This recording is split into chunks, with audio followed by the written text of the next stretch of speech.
when I was coming up, by the time when I started getting interested in male-female relationships and things like that, the only movies that I really had to base anything off of were, I'd say, The Color Purple and The Women of Brewster Place. Besides that, the only black movies I really seen were like Crush Groove and Purple Rain. So, yeah, those don't even really count that much. Purple Rain was real dysfunctional too, actually. But I started thinking about that. Like, I really don't know how things were before that, and I guess that it really did change things. When you look at The Color Purple, you see very aggressive, masculine, predatory type women, and even in like The Women of Brewster Place, you see very aggressive, drama-filled black women. In Color Purple, you have a woman who's being severely abused by her man, who is her enemy. Well, her father and her husband, actually, both her enemies. And then in Women, and so she's abused by these men, and the savior is a woman. That is who saves the day.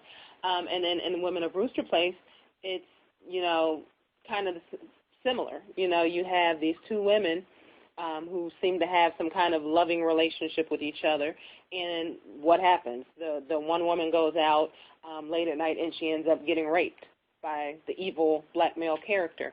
So when you think about how a lot of people anywhere around my age grew up, that's what we saw, and we came to expect that in the black male-female relationship there was going to be drama, there was going to be arguments, and to some extent the black man was going to be your enemy. It seemed like the black woman was always there for her man or whatever, but he was going to hurt you in the end. You was going to have to put up with a lot of drama to be with this black man.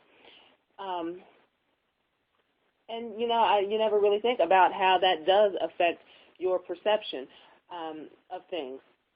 But with that perception, knowing that we have been raised to view black men as our enemies and that we have to protect ourselves from these horrible creatures called black men, that does have an influence over us. And as I said, unless you've been trained to know better and know how to relate, as a woman, you can't properly relate to a man. And it's the same thing as a man. They don't know how to relate to us. So I'm going to approach this a little differently. I'm not going to come from a venting standpoint because, honestly, none of us are perfect, and we're all trying to do the best that we can given the amount of knowledge that we have. So I'm just going to do some tips here. Now, the premise of the show was basically that black women are always saying that we want good black men, and even more so in the conscious community, we want good black men who are, quote-unquote, doing something. But when we get a good black man who is doing something, we sabotage them. We don't understand that black men need peace to function well. His home has to be a heaven. A lot of us come from very chaotic backgrounds, and so we think that that's normal. It's not normal. In order to actually function well, you have to have peace. When you're out walking the streets of America all day long, it's hell. You have to deal with devils. You have to deal with Negroes who lack any kind of knowledge, discipline, or common sense. And you have to deal with just, BS in general. When you come home, it needs to be a haven, and especially for black men who tend to get it even worse a lot of times than we do. He needs a calm place to come home to, and we have to create that. Black men can't live up to their full potential if they're always worried about what's waiting at home. You have a man who is, quote-unquote, doing something, whatever that means to you. Say he's out in the community doing work, trying to better the community, trying to make it a more safe and stable place. How can he really focus on that when he's worried about, when I get home, I wonder what it's going to be today. It's always something. What is going to be the problem today? How effective is he actually going to be? And that's what I mean by a lot of times we sabotage them. Because if anything, we should be taking the stress away from them, not adding to it and not being the primary cause of it. A lot of times we can either make a man or break a man. Now, if he's really strong and has common sense, if he sees it's going in that direction, he'll leave. He'll just be out. You know what I'm saying? But a lot of black men have good hearts, and they want to do the right thing. Regardless to what society says, they want to do the right thing. So he'll try to stay. He'll try to work it out with you and put up with a lot of garbage he shouldn't put up with, and it can end up really breaking his spirit and causing him to not do the things that he set out to do. If you want an above-average man, you have to be willing to be an above-average woman. You can't expect a man to be all that, and then you're not going above and beyond too. You know, if you want a man that's not doing anything, it's fine to give 50 or 60%. But if you want this great race worker, this great provider, protector, this man that you can look up to, you have to be willing to give 110%. You have to be willing to humble yourself. You have to be willing to make changes where it need be. You have to be willing to be devoted. Now, a lot of things are, you know, the brothers, I can't blame nobody but you. A lot of people have this savior complex, and they will go to the middle of the hood and get the worst behaved, most ignorant woman that he could find. Because he wants to say, I civilized her, or I took her from the hood. I gave her everything that she has. It's an ego trip. And the thing is, that does not work, not in this day and age. It doesn't.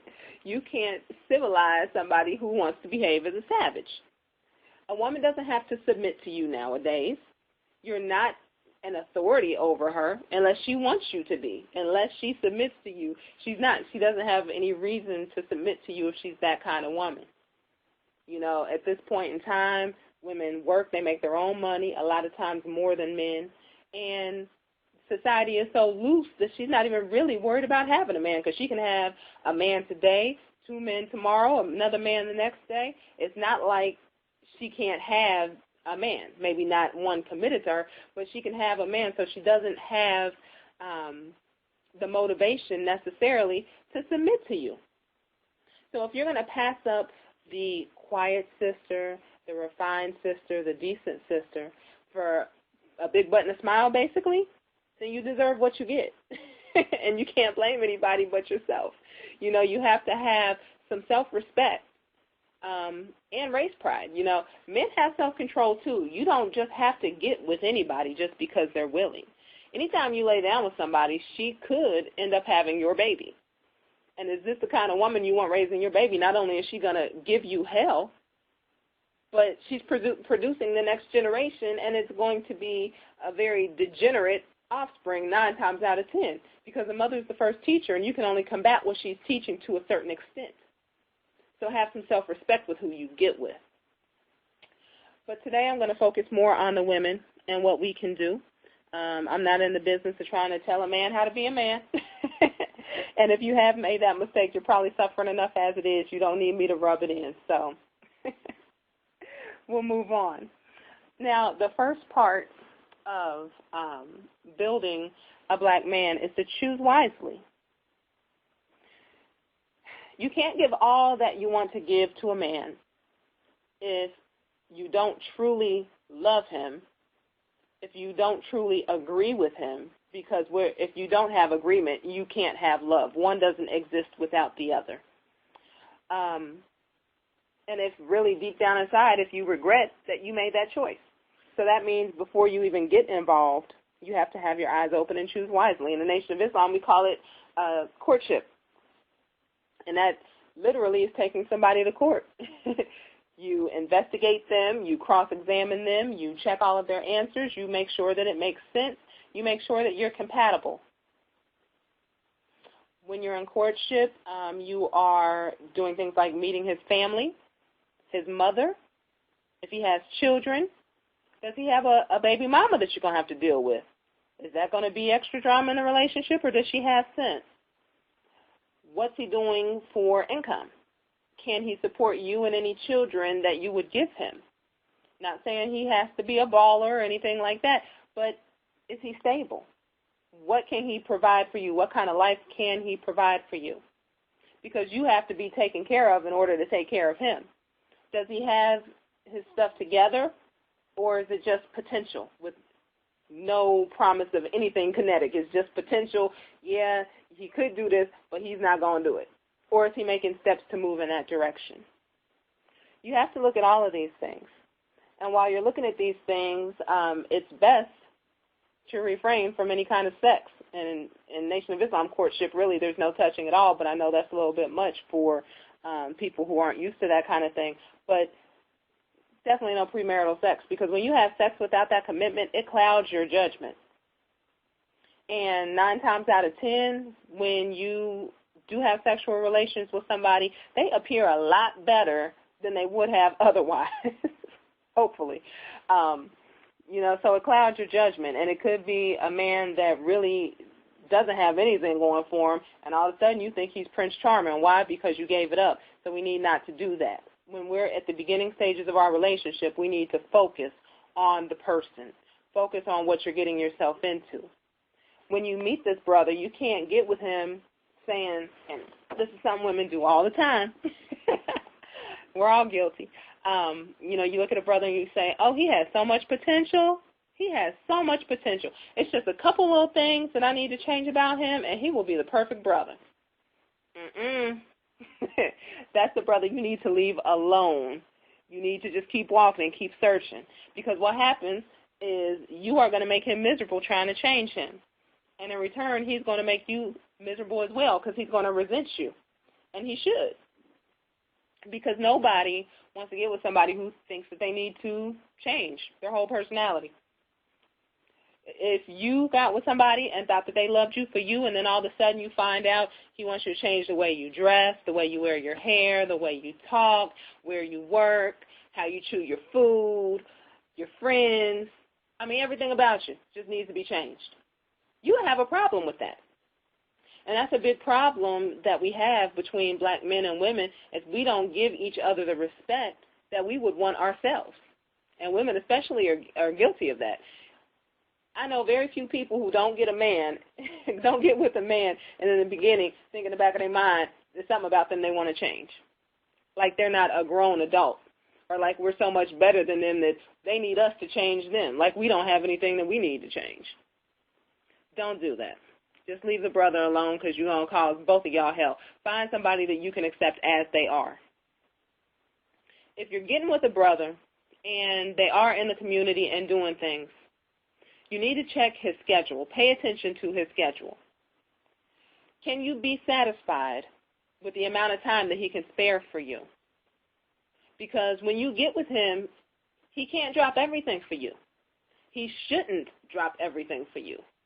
And honestly, if he did drop everything for you, you would no longer respect him, because you say you want a brother who's doing things. He can't, quote unquote, do things if every waking moment is spent with you. So you have to see where you're going to fit into his life. And that's exactly what you're going to be doing, is fitting in.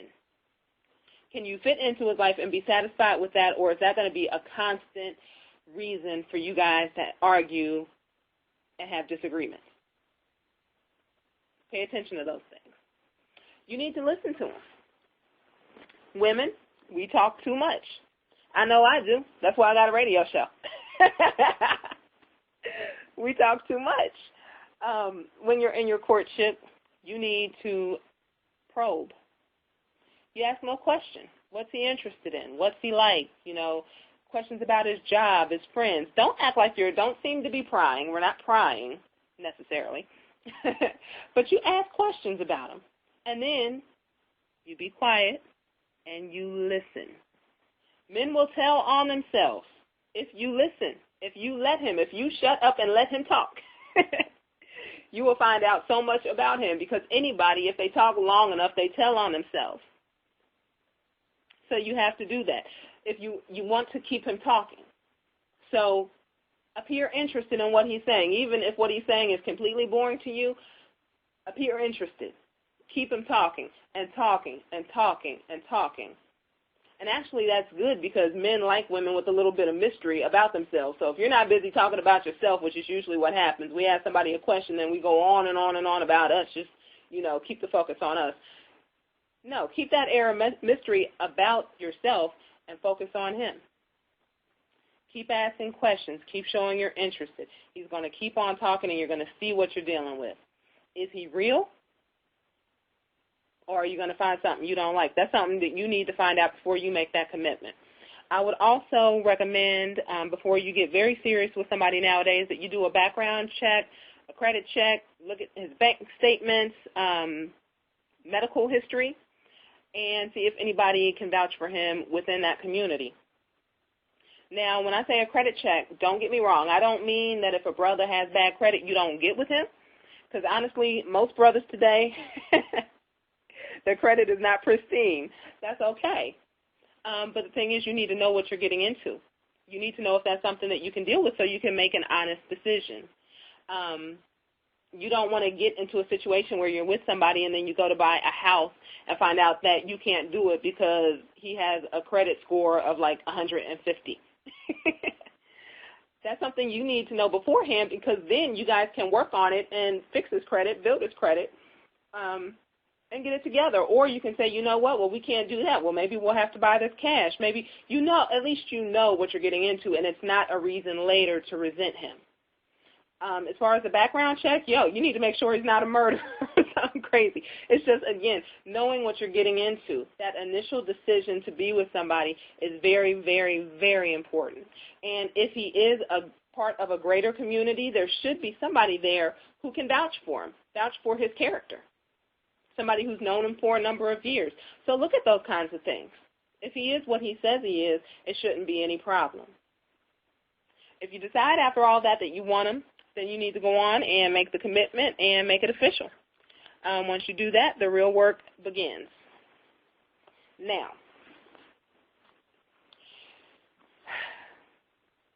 you have to respect his position. A man's role is that of a leader, a protector, a provider, a guide, all of those things. As I said, you need to accept the man on face value. You are not his mother, and it is not your job to mold him into what you think he should be. He's the leader. That means you let him lead. You have to submit to his authority. Now, I know for a lot of women, I just said a cuss word. Yes, I said submit. Excuse the profanity. Yes, submit. You have to submit to his authority. That means do what he says do. As long as he's not telling you anything morally or ethically wrong, do what he says do. That's why you spent so much time making sure that this is the person you wanted to be with. Because once you make sure that you have a good man, submitting to his authority should not be a problem. There can only be one leader. He is the captain. You are the lieutenant. The captain gives the orders. The lieutenant carries it out and trains the private soldiers, that would be children. A man cannot protect what he doesn't control. That means he has to have some control over you. And women, I know we hate that. We don't like the way that sounds. I understand completely. But a man cannot protect you if he can't control you. For example, you see some earrings or some oil or something at a street vendor, and you don't have any money on you, so you don't get it that day. You say you're going to go back and get it. And then later on, you're talking to your man. And you tell him, I saw these real cute earrings, and this oil smells so nice. This vendor down there has it. I think I'm going to go down tomorrow and get it. I didn't have no money with me today, but I think I'm going to go on and get it. Now, your man says, you know what? No, don't do that. I can swing by and get it. You know what? Matter of fact, why don't we just go down there this weekend together, and we can go get whatever you want. No problem. Now, if you listen to your man, no problem. You can go back in a couple days, over the weekend. They'll probably still have your stuff. You can get it. But if you're like most of us, you're like, man, look, I don't want to take a chance. Somebody might steal them earrings. They was cute. I'm going to be in that area anyway. I'm going to just go get it.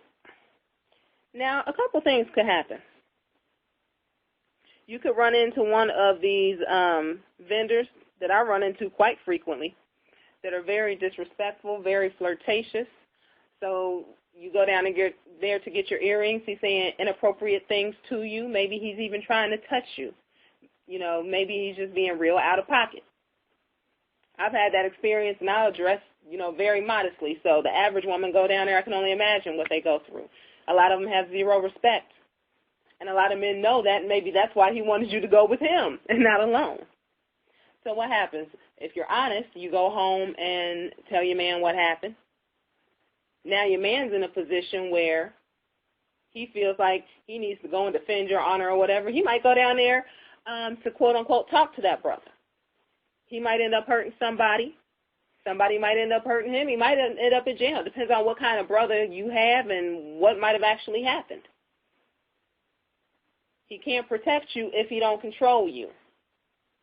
Or it could be that maybe that neighborhood, something's going down that he knows about and you don't, because men don't tell you everything that they know, and sometimes they know more than you.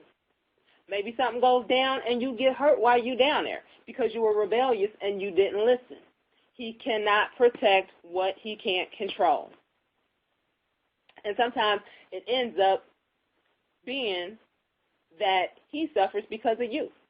I know there was a sister who had a neighbor, and they really wasn't getting along. The neighbor was just a jerk and, whatever. And the husband told her, whatever he's doing, whatever. Don't worry about it. Don't talk to him.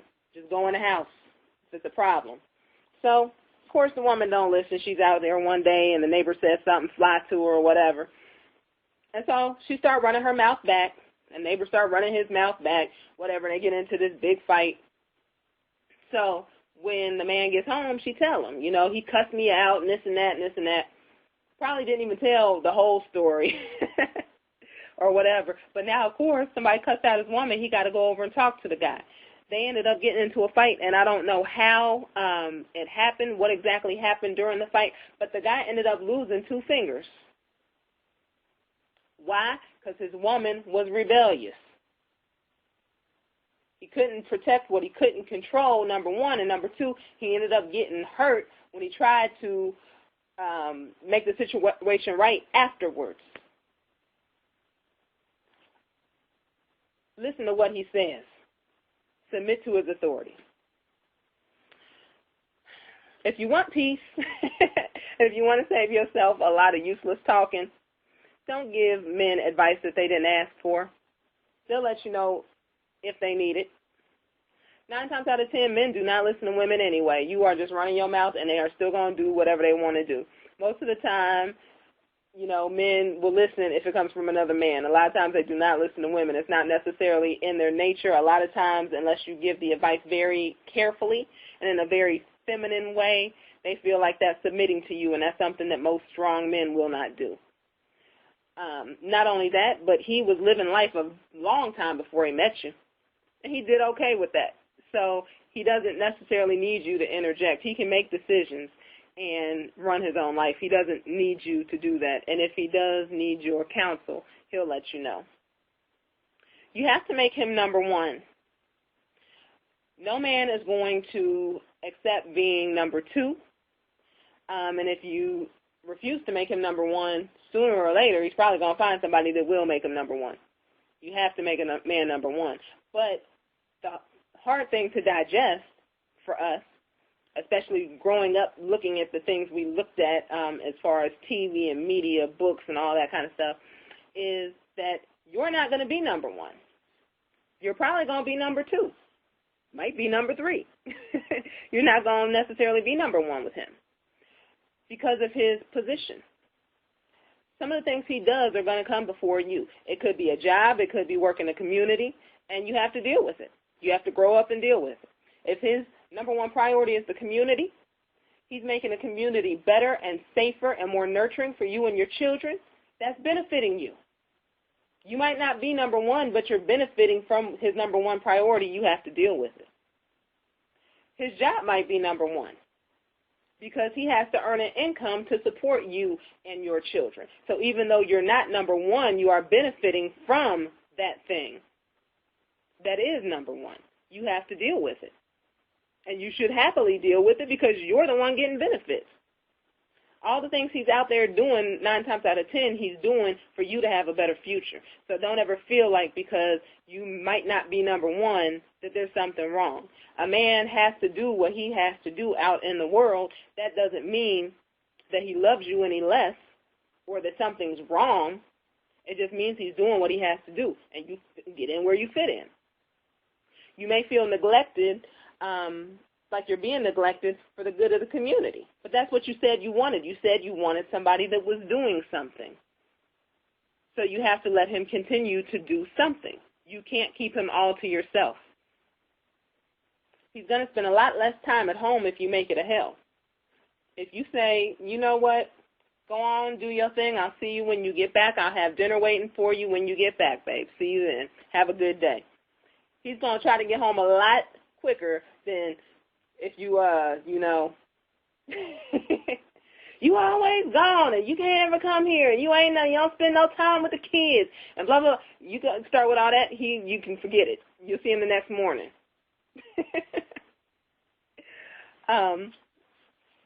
You need to trust your man. And if you can't trust your man, you need to leave. Point blank.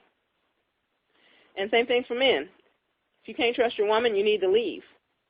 You should feel like you are too grown to be going through somebody's email or cell phone, playing Inspector Gadget, trying to crack codes and passwords and hieroglyphs and all this stuff to see what he's up to.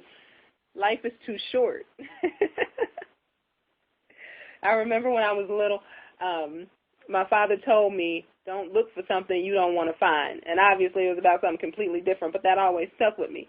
Don't look for something you don't want to find. You know, your gut, as a woman, you'll get a gut feeling if your man is doing something. You don't need to go raising hell and invading privacy and all that other stuff. You don't. You'll know. You'll definitely know. And the thing is, you go through all this stuff. You crack open his code and you get in his phone and all this other stuff, start calling people back, and you find out he cheated, and you don't leave no way. All you do is argue, and then you make up. He promised he won't do it again, and everything's fine. You just created a lot of hell for nothing. Unless you're one of the few women, probably 1 out of 10, who will find out their man has been unfaithful, and you just leave. You don't come back. You don't look back. You just move on to the next person. Unless you're that woman, don't bother. Because if you know that you're going to stay with him anyway, what difference does it make, really? You might as well just keep the peace and live with it. Like I said, if you can't trust them, you need to leave. And don't misquote me that I'm advocating for a minute that you stay with somebody who has cheated on you. There's 2 things in any relationship that you should be guaranteed, and that is support and honesty. So I'm not saying stay with somebody that cheats on you. I'm saying if you can't trust them, go. Don't hesitate. Don't argue. Don't fight. Go. We need to appreciate the things that he does for us. You know, if he pays the bills, you need to appreciate it. If he spends time with his children, he's a decent father to his children, appreciate it.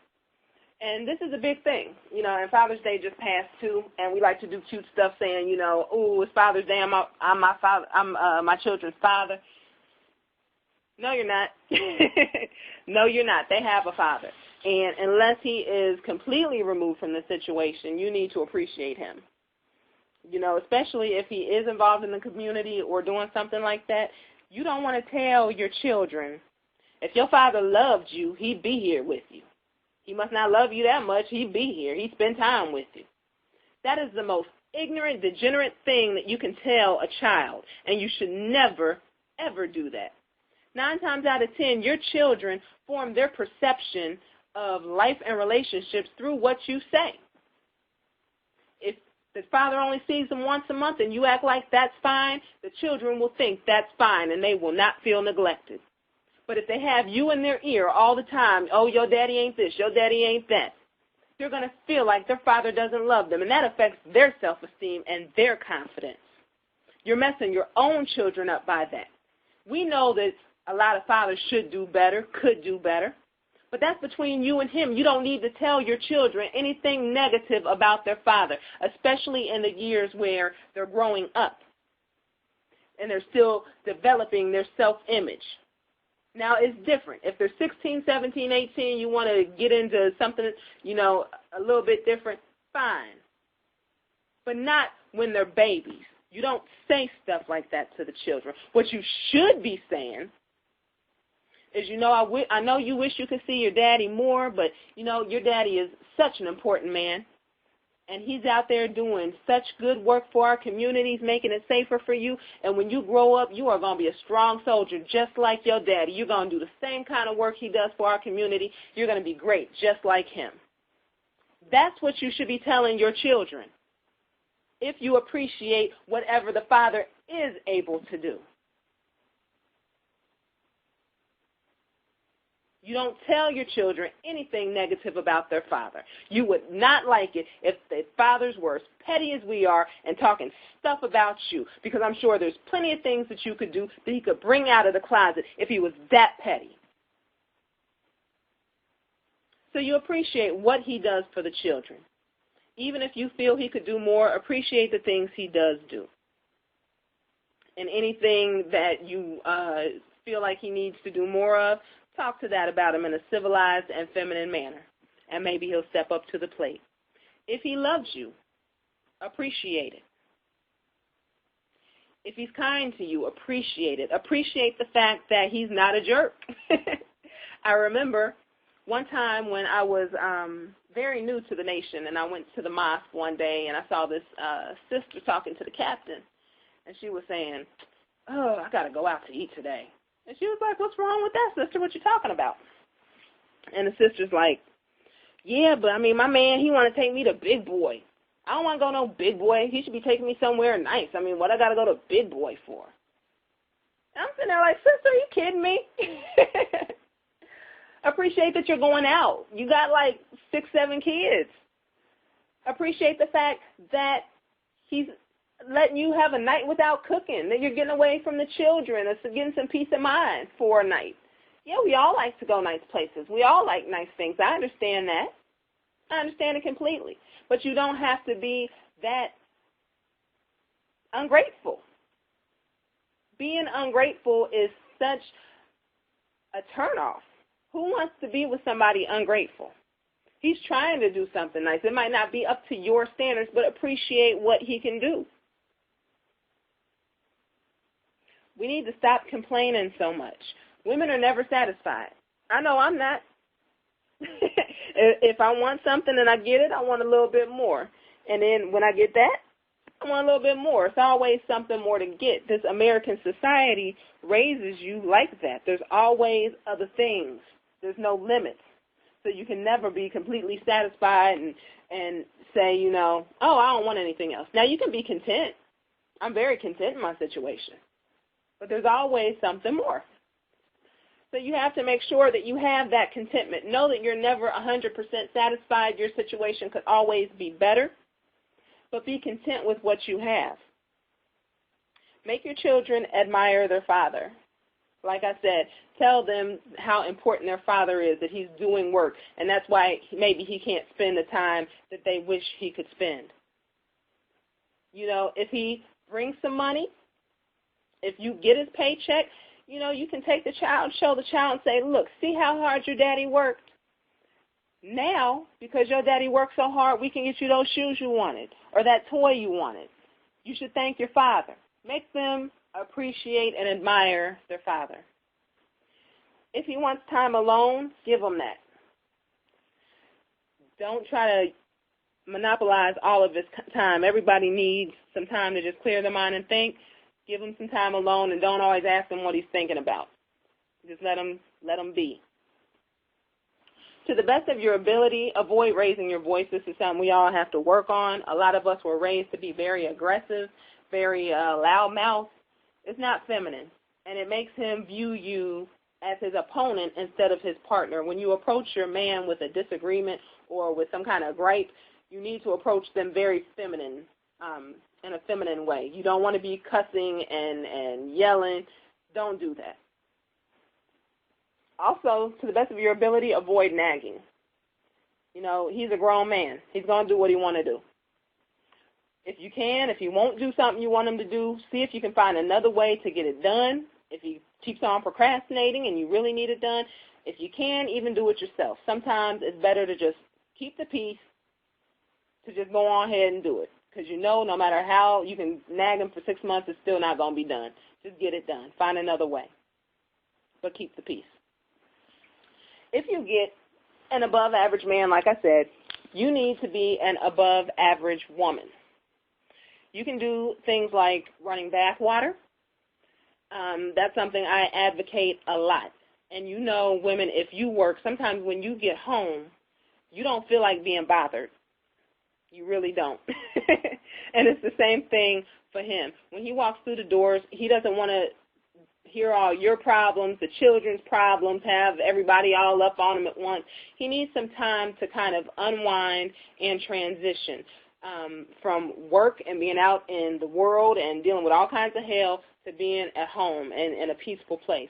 So if you run some bath water, that gives him probably 20 minutes to unwind, make that transition, and he'll be a lot better. His personality will be a lot better towards you and the children because he was able to have that alone time. You can add essential oils to the tub, and you can just experiment and see what he likes. You know, you could put some frankincense in there, some citrus. You could put lavender. Lavender is not a feminine smell necessarily. When you get a pure essential oil, it smells a lot different than the perfumes and the Bath and Body Works and things like that, especially if you're mixing it with other things. It's fairly unisex. So you can use a lavender, which is very soothing. You can use rosemary or thyme or say or a lot of more masculine oils. If he has a physical job, doing like a blue-collar job, you can put some Epsom salt in there, help relax his muscles. Just make his home a heaven. Treat him like a king. Do a little extra. It takes 5 minutes to run some bath water. We're not talking about curing cancer. Just fill the tub with some water. Put some oil in it. Bam, you're done. You need to be cooking healthy dinners. And I already know, when you work, you don't feel like being bothered. By the time you come home, you're done. You do not feel like cooking anything. But there's ways around it if you're smart, if you're not lazy. You don't want to be going to KFC, poisoning your family, and no man should work all day and come home to a peanut butter and jelly sandwich. Not kosher. So what you can do is buy yourself a crock pot. In some regions of the country, they call it a Dutch oven or a slow cooker, whatever you want to call it, get one. They're not expensive. And what you can do is get some Amish-raised chicken or an organic farm-raised beef roast. Wash it off, make sure that the meat is clean, season it, put it in the crock pot. Cut up some potatoes, some carrots, and some celery, put it on top, turn it on low. When you come home from work, your dinner is done. You don't have to do anything. If you're vegetarian like me, you can also make vegetarian dishes in there. You can do beans and rice. You can do veggie casseroles. There's all kinds of things you can do in a crock pot. And a lot of times you'll have leftovers, so you might even get 2 days' worth of food out of cooking one time. And it's really good if you're eating meat. It'll just be so soft and tender it falls apart. It'll taste better than anything you would have made in the oven, and it took no effort. You didn't have to cook when you got home. If you know that your man is going to McDonald's at lunch, then you need to prepare him a lunch. You know, some people are like me. I don't do lunch. When I work, I'm good. But a lot of people have the need to eat all day long, and so they'll go to McDonald's and get a value meal or whatever. You can do better. Even if your man doesn't necessarily want to eat healthy, if you make it good enough to where it's better than McDonald's or Burger King or whatever, he will eat it, and he'll feel good about it because he knows you cared enough to make it for him. If you're going to make a lunch, a sandwich is okay in that instance, not for dinner. But for lunch, it's okay. So you can do something like get a panini maker. They're not expensive. You can get them on eBay. Get quality bread, not Wonder Bread. Get some quality bread, some good cheese. You know, if you have to use lunch meat, you can. But once again, you don't even have to do that. You can get yourself a corned beef brisket and put it in the crock pot. Let it cook, and then slice it up, and you have lunch meat for weeks. Make them a corned beef sandwich, whatever. Using the panini maker gives it the little grill marks and makes it kind of gourmet looking. It looks like you made an effort. If you can't afford the panini maker, you can get some tortillas and make a wrap. If you're vegetarian, you can make a falafel wrap, or you can saute some mushrooms or some eggplant or something like that. Make a veggie wrap. Send that to work with them.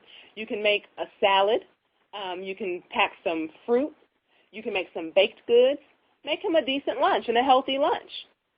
That's taking charge of your post. Your post is to be a doctor, a nurse, a healer to your family, and that all starts with your food. And it's not that hard to do. It doesn't take as much effort as we act like. You don't have to spend 2 hours in front of an oven to do these things.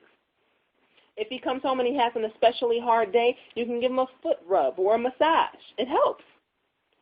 And when you're doing that for him, you're going to get the best out of him because you're putting him in a good mood where he can better relate to you and the children. You want to keep your house clean.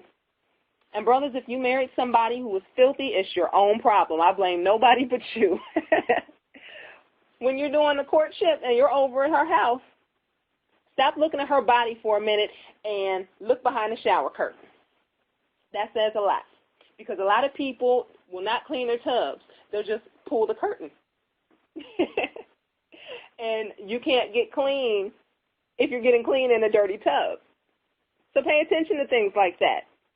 Look and see if she's really clean. Some people you can just tell outright they're filthy.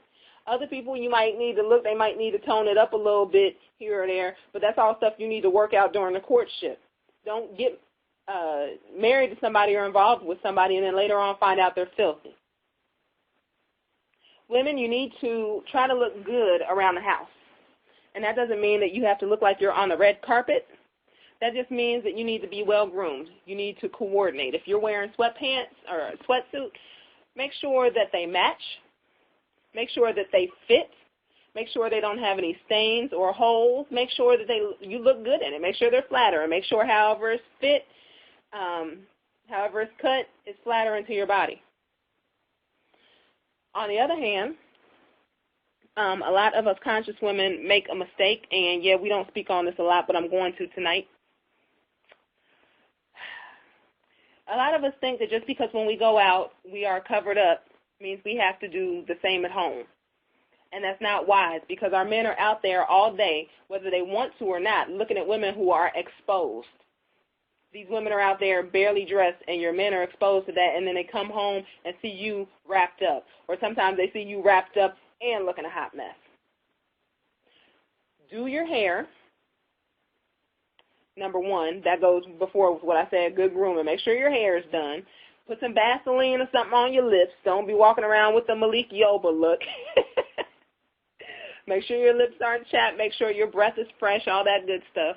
And wear some nice, attractive clothes. My theory is if you go out in public and your body is 75% covered, when you come home, you should be 25% covered. If you have children, 50%. Those are Shabazz's rules.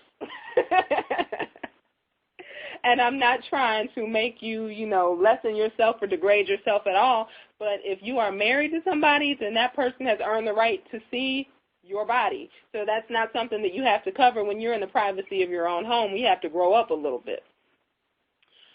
For women who do not cover, who dress immodestly, that's something you need to work on. You need to cover up in public. It'll get you a lot more respect, and everybody that's always saying, I can't find a good man, sometimes it's because you're showing too much. They're not focused on your personality because you're showing your breast or your butt or whatever. You need to cover that up, and you'll probably get better results, especially if the modesty extends to your personality, too. If you have modesty in your dress and modesty in your demeanor, you attract a different kind of brother. It's really crazy. A lot of us will sit at home in some sweatpants and a T-shirt or whatever all day. And then as soon as it's time to go out, we take all that off and put on the shortest pair of shorts we can find and a tank top and some stilettos or whatever. We get naked to go outside. That makes no sense. You should not be more covered outside the house than you are inside the house. That makes no sense. And I know thinking about it now that I've said it, it makes no sense. So we have to do better. Last thing on that subject is that sex is not a weapon. Don't use it as a weapon. And that's all I'm going to say about it. That doesn't need explanation. Just don't do it. The last thing that I'm going to get into is standard etiquette. Because a lot of times, as I said, the things that we've seen, we don't have etiquette when it comes to our husband. We'll be polite to everybody else, but not the person we're with. And that's, like I said, we've seen so much of that on TV. You know, we've very rarely seen a demure black woman or a respectful black woman on TV. The closest thing we got was Claire Huxtable, and she could get a little mouthy too. So when I say nice language, things like, baby, could you please do so-and-so for me? Thank you. I really appreciate that. Do you need anything? What can I do for you? Here's a big one. How about, I apologize, baby, I was wrong. And before my husband tries to call and put me on Front Street, if the time ever comes that I am wrong, you will hear those words come out of my mouth, I promise you. Sooner or later, it's destined to happen. I will actually be wrong, and I will say those words to you, I promise. Things like, I support your decision. I'm with you. I need you. This would be so much harder without you here. You need to let them know that you love them and you appreciate them. Say please and thank you. It's not hard. It's not degrading to be polite to your spouse. You need to express your pleasure with him, not just your displeasure. You shouldn't only be complaining. Like I said, don't complain all the time. It's ungrateful. Also tell him when he's done something to make you happy. Makes him feel good and gives him motivation to do more. Every man wants to please a good woman who appreciates him. Try to praise him publicly. It's good to praise somebody at home. You know, sometimes it's more intimate and they'll feel it, you know, when you're looking into their eyes and telling them what they've done. But it also feels good to have that done in public sometimes. So you have to do that sometimes. You want to minimize his flaws and focus on his strengths. You want to allow him to get a big head. A lot of times we cut our men down. We don't give them any credit because we don't want them to get a big head, we say. But what we don't understand is that egos are very healthy for black men. And it's amazing that our black men have any ego left at all with everything that he has to put up with. If you go and meet